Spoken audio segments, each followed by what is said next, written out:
Hello guys, my name is Casey and for today's video, let's make a humba. So, maghumba pa tayo. So, una natin gawin ay atong hilisan na ang karni. Ibutang na to sa kalha nga limpyo, itungtong sa kalayo and ibutang nimo ang karni din, imo din siyang kuraw-kurawan. Hilisan sana nato guys. So, para mawala ang mga mantika. Ayan, muna siya na medyo mantika na ang kalha. So, mong bato na nakuraw-kurawan nimo siya para mabalance siyang color o mabalance siya pagkapagod. So, lang. So, kuraw-kurawan nimo siya. Kuraw-kurawan lang nimo na siya. So, nang rugwa na ang mga mantika o muna siya guys. Nianam na siya og ka brown. So, nag-brown na siya. So, nanang mga mantika guys, medyo nagpagod-pagod na siya. Medyo nag-brown na siya. So, imuha lang kuan. Yan siya. So, actually, ang kalayo, medyo nakusgan ra ang kalayo. So, siya, mahinay ra na siya. So, nag-brown na siya. Kuraw-kurawan hangtod sa kuan. So, medyo nahilis-hilis na siya. Nagmantika-mantika na. So, kuraw-kurawon hangtod sa mahilis na siya. Ayan, brown na siya. Nag-brown na siya. So, kurawon na po ni muna guys. Kurawon ni muna kay aron nga mo-balance siyang ka-brown.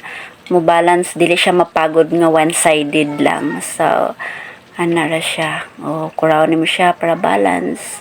Dili ni mo siya pasagdan nga mag-inana ra siya. Kailangan naman siyang kurawon gid permi kay kung di naman siya kurawaon is ang mahitabo mapagod na siya guys. So ayan, nag-brown na siya guys. Medyo nag-brown na gid siya. Mantika na. Hinana.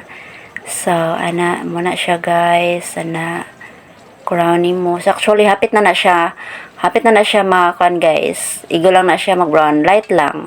Light lang na pagkahilis. Hilis gid siya nang mawala yung mga mantika. Dayon, after siya, crown lang nimo siya. So, after guys, kay imo siyang haunon. Human nimo hilis, imo siyang haunon. Ibutang nimo sa limpyo nga kalay.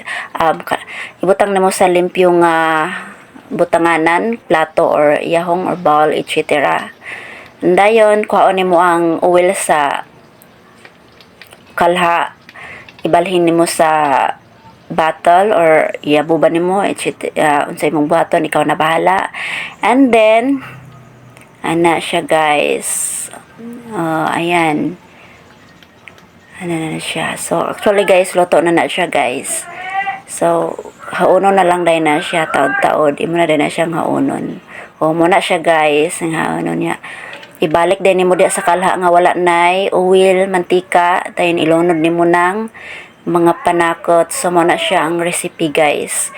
Nay silver swan nga soka, toyo, then na siya black beans. Yan black beans. Na siya Sprite, na sugar, ahos og sibuyas bombay, then black pepper, then kanang dahon nga pepper. Okay. Muna siya guys. So, ahos. Ayan muna siya tanan. Tapos, then, ang Sprite guys. Sprite. So, ayan. Then, after guys, inyo siyang isagol diha. Isagol nimo ang mga panakot diha tanan. Idungan nimo paglunod diha tanan. Ang sangki, ang black pepper nga liso, tapos bombay, putang mo bombay diha, tas ahos. So imong panakot guys, imo lang siyang bana-banaon kung unsa kadaghan na ang imong karni o nga lutoon. Tapos butangan nimo og soka nya, bana-banaon lang nimo kung ang iyang kaaslumon. Ikaw na bahala unsa ano mo pagbana-bana, basta mo na siya. So butangan nimo og sugar. Ang kadaghanon sa sugar nga imong ibutang is depende sa kung unsa kadaghan na ang imong lutoon nga humba. ikaw na bahala mag-estimate. Butang nimo ang black beans, mana siya black beans. Butang nimo diha ang toyo. Nana diha ang toyo guys, tanan katutanan nga panakot. Then butangan nimo anang Sprite, ang kadaghanon sa imong Sprite, imong bana-banaon ko nga malata siya, nga malata gid siya ang karne. Kay ang purpose ana is mao na imong ilata ang Sprite, mao na imong ilataan ng karne. Na siya manapanaw si tungtong nimo balik, imong isigahan nimo. So actually ang kalayo ana guys is hinay-hinay na lang. Hinay hinahinayan na nimo kalayo pag itungtong nimo na siya, and then hulaton na lang nimo nga maluto siya. So imo na siyang takloban guys. Takloban nimo siya. Ana siya takloban. Ayan na. O, imo lang din, magbuhat lang din ka nga maluto. O, muna na siya guys. Imo siyang check upon nga naluto na ba or wala pa ana. So, kurawin mo siya para ma-mix ihang lami. Masagol ihang lami. So, muna siyang color. So, at least, dili siya mantikaon. O, muna siyang hitsura guys. O, na siya. Kurawin lang nimo. And then, so, muna siyang hitsura sa humba guys pag nagmalamala na siya. So, imo lang siyang banabanaw ng kamala. O muna siyang hitsura guys. So, luto na siya guys. O muna dahil na siya guys. Ang